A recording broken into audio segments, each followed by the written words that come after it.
নমস্কার দর্শক বন্ধুরা, আশা করি আপনারা সকলেই সুস্থ ও ভালো আছেন। তো আজকের এই ভিডিওতে আমরা মোহনবাগান এবং ইস্টবেঙ্গলকে নিয়ে কয়েকটি গুরুত্বপূর্ণ ট্রান্সফার নিউজ নিয়ে কথা বলবো। তো ইস্টবেঙ্গল এফসি তারা কিন্তু শক্তি বাড়াতে একাধিক নতুন সাইনিং কিন্তু করে ফেলেছে। তার সাথে মোহনবাগানকে নিয়ে বড় আপডেট লালিং জুয়ালা ছানতে এবং মানবীর সিংকে নিয়ে। তো মানবীর সিং দল ছাড়া নিয়ে একটি বড় খবর দেব, সেই জন্য আপনাদের কাছে একটি অনুরোধ, চ্যানেলে প্রথমবারের জন্য এসে থাকলে অবশ্যই চ্যানেলটি সাবস্ক্রাইব করে যাবেন এবং ভিডিওটি অবশ্যই শেষ পর্যন্ত দেখবেন। প্রথমেই যদি আমরা কথা বলি ভারতীয় ট্রান্সফার নিয়ে, তো ইস্টবেঙ্গল এফসি 30 বছর বয়সী ভারতীয় মিডফিল্ডার যার মার্কেট ভ্যালু 1 কোটি টাকা, তো 2 মরশুমের একটি চুক্তিতে কিন্তু চূড়ান্ত করলো দানিশ ফারুককে। তো দানিশ ফারুক এই ভারতীয় খেলোয়াড়কে কিন্তু চূড়ান্ত করলো ইস্টবেঙ্গল দল। তার সাথে আরেক ভারতীয় মিডফিল্ডারকে কিন্তু চূড়ান্ত করেছে 29 বছর বয়সী ভারতীয় মিডফিল্ডার যার মার্কেট ভ্যালু 1 কোটি টাকা। তো এই ফুটবলারকেও কিন্তু 2 মরশুমের চুক্তিতে চূড়ান্ত করলো ইস্টবেঙ্গল দল। তো রোহিত কুমার, সকলেরই চেনা মুখ কিন্তু এই রোহিত কুমার, ডিফেন্সিভ মিডফিল্ডার পজিশনের ফুটবলার, এই ফুটবলারকেও চূড়ান্ত করলো ইস্টবেঙ্গল দল। তো মাঝমাঠের শক্তি বাড়াতে কিন্তু একাধিক ভালো সই কিন্তু করেছে ইতিমধ্যেই ইস্টবেঙ্গল দল। তার সাথে আরেক নতুন বিদেশিকে কিন্তু চূড়ান্ত করেছে ইস্টবেঙ্গল।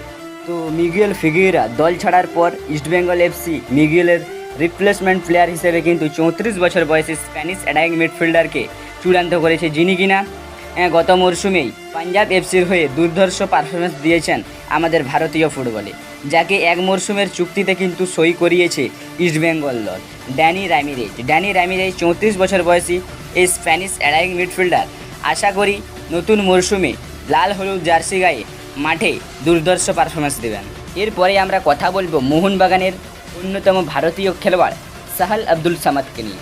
তো 29 বছর বয়সী এই ভারতীয় অ্যাটাকিং মিডের ফুটবলারের দল ছাড়া নিয়ে কিন্তু বড় খবর বেরিয়ে এসেছিল। তো একাধিক সোর্স থেকে জানানো হয়েছিল যে ইস্টবেঙ্গল এফসি তারা নাকি সাহাল আব্দুল সামাদকে নেওয়ার ব্যাপারে আগ্রহী এবং সাহাল আব্দুল সামাদ চূড়ান্ত হয়ে গিয়েছেন লাল হলুদ শিবিরে। তো এই বিষয়ে আপনাদের সকলকে জানিয়ে দিই, মোহনবাগান দল ছেড়ে কোথাও যাচ্ছেন না সাহাল। আগামীকাল থেকে তিনি কিন্তু অনুশীলনে যোগ দিবেন।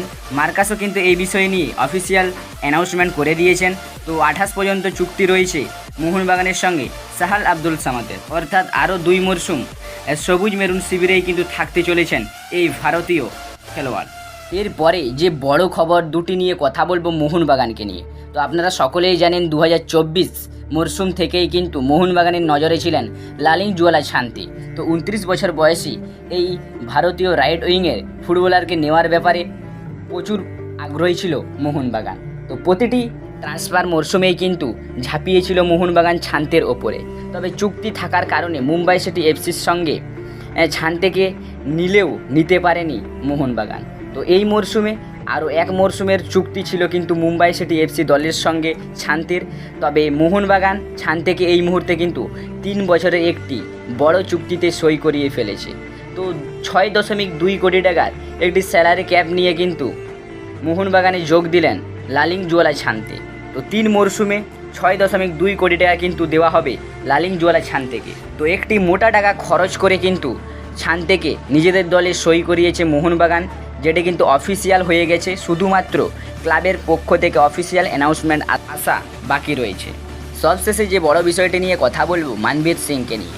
তো ছানতে আসার পর কিন্তু মানবীরের মোহনবাগানে ভবিষ্যৎ কী হবে এ নিয়ে সমর্থকদের মনে একাধিক প্রশ্ন রয়েছে।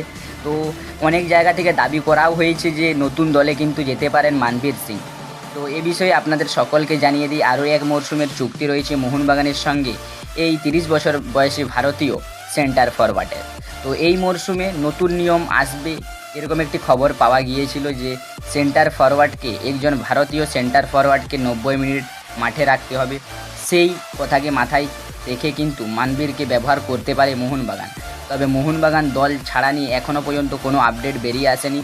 যদি নতুন নিয়ম নিয়ে কোনো পরিবর্তন আসে তাহলে কিন্তু মানবীরের জন্য খুবই ভালো হবে। যদি না আসে তাহলে কিন্তু মানবীরের গেম টাইম নিয়ে একটি সমস্যা দেখা দিতে পারে এবং দল ছাড়া নিয়ে কিন্তু এখনও অবধি কোনো রকম আপডেট নেই যে মানবীর মোহনবাগান দল ছেড়ে এই দলে সই করছেন। তবে একাধিক ক্লাব রয়েছে যারা মানবীর সিংকে নেওয়ার ব্যাপারে আগ্রহী। তবে এই মুহূর্তে দাঁড়িয়ে মোহনবাগানেই থাকছেন মানবীর। তো পরবর্তীতে এই বিষয় নিয়ে কোনো আপডেট বেরোলে আমি অবশ্যই আপনাদেরকে জানিয়ে দেব।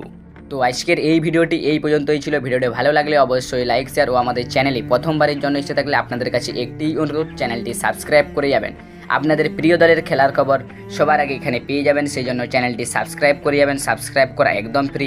চলুন দেখা হবে নেক্সট ভিডিওতে, ধন্যবাদ।